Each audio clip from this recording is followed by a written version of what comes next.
It was on June the 17th that I started packing for a trip.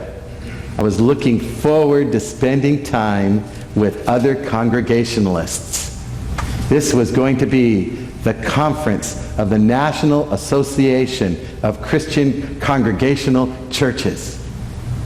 And I was preparing for a trip where we would all gather together in Salt Lake City, Utah. Doesn't that seem like a peculiar place for a bunch of Congregationalists, of all things to me? But that's where we got together. And I was looking forward to that time of fellowship. Our flight got canceled for the first day. We had to go back to the airport the next day, but we got there. But you know, while I was packing up for this wonderful time of Christian fellowship with other Congregationalists, and I must say they're a lot like Presbyterians. But this was my first time with the Congregationalists, and there are some differences. And I learned some of those unique qualities there.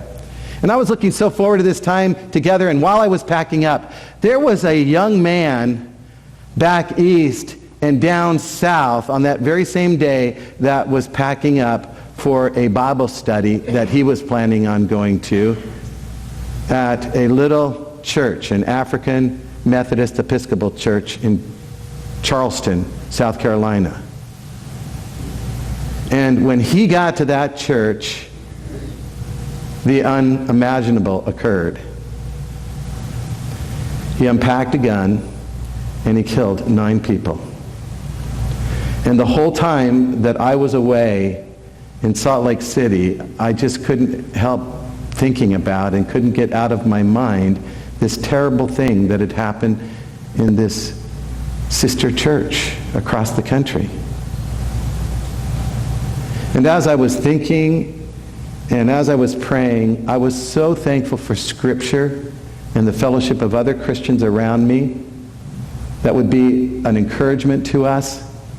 And this passage of Scripture that Lori has read for us today was of particular support and encouragement when reflecting on the needs of our nation in times of struggle.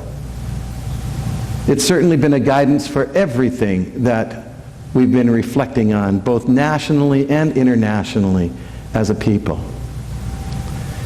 And as I've read this text of Scripture, it really helped inform my mind and calm my heart and give resolve and encouragement to my spirit.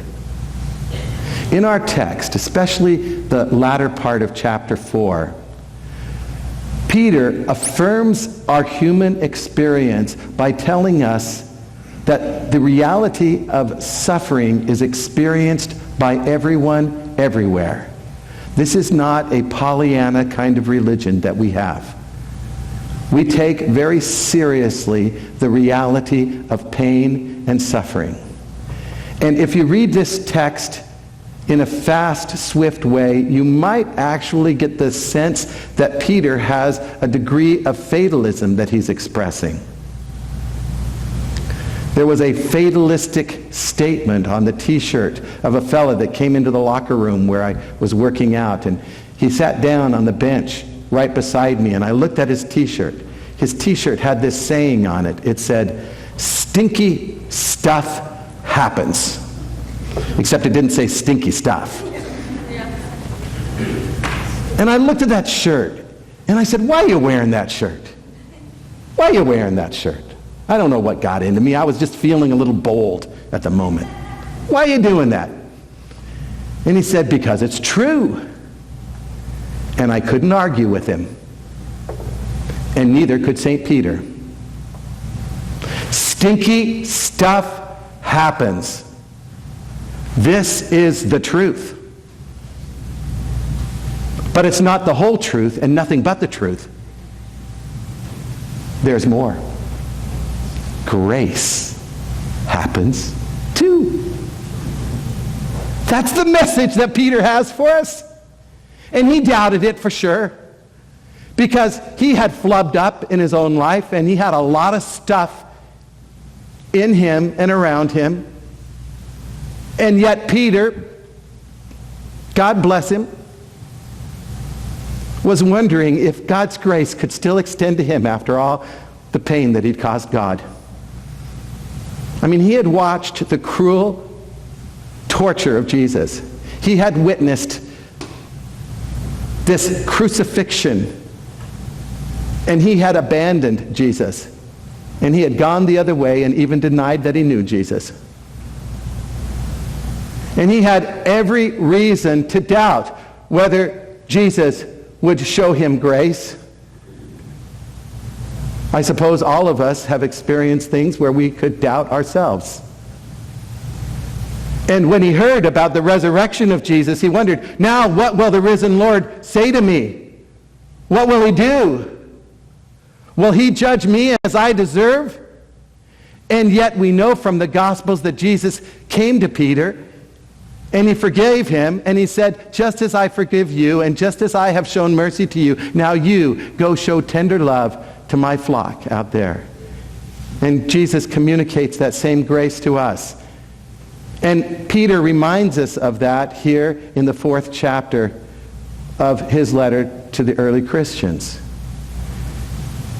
And in the midst of talking about some of the challenges that we struggle with and we suffer with, Peter also gives us a special promise that when we stay close to Jesus, when we stay close to the heart of God, when God is near and God is here, what happens is that our suffering becomes the very suffering of Jesus. In verse 13 of chapter 4, this is a very profound spiritual truth. When we suffer and we love in the midst of that suffering, we demonstrate Jesus to others. I think that's what the church was seeking to do this past week as they went through grief. They consciously reflected upon the gospel of Jesus Christ, and they tried as best as they could to reflect love and grace even in the midst of their pain and their despair. I reflect upon that terrible disaster of that Amish community years ago, back in October of 2006, when a madman went into a school and cut down some of these little Amish children. And this Amish community, defined by the gospel of Jesus and trying to be Christians about it, thought through, what does it mean for us to go through grief in a Christ-like way? And Peter is telling us that it's hard, for sure. And it's not the natural thing, but it's sure the healthy thing. And when we find the Christian way in the midst of challenges, then Christ is with us. Christ is here in us. And I think this is something we can be reminded of in every encounter of life. I mean, even in the smallest little things.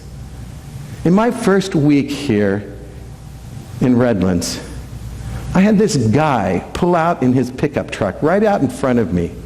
And it wasn't a very friendly thing for a Redlands person to do.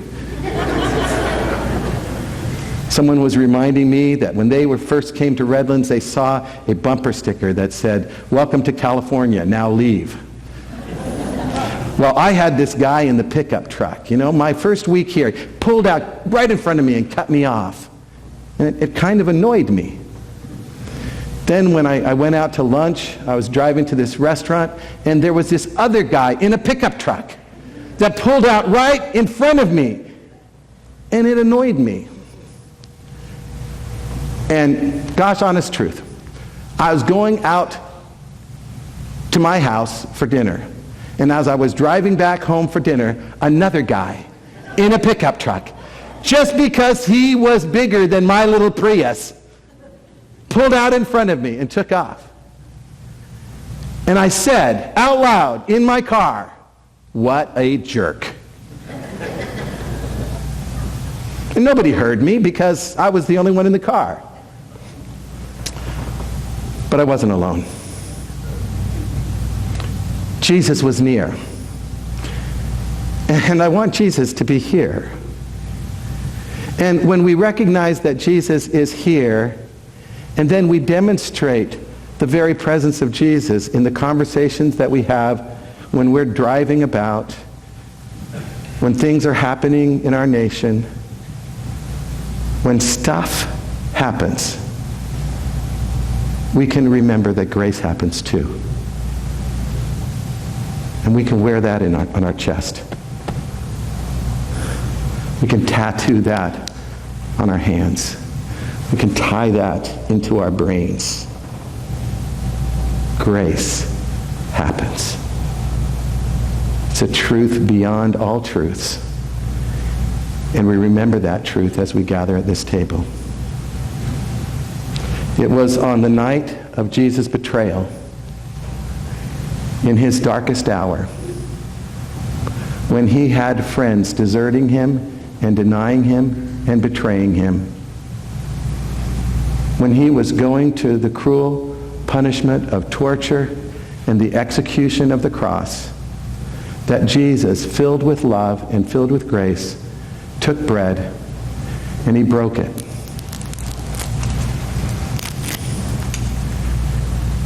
And he offered them the bread of life, saying, "This is my body given for you." And in like manner, after they shared the bread, he took the cup and he said, "This is a new covenant in my blood, shed for you."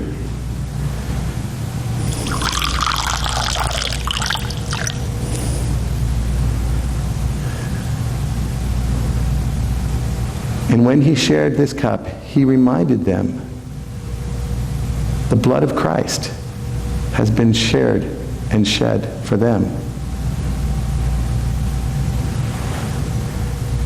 As we prepare to share in this communion together, remember, Christ is here. Christ is here. Christ is here.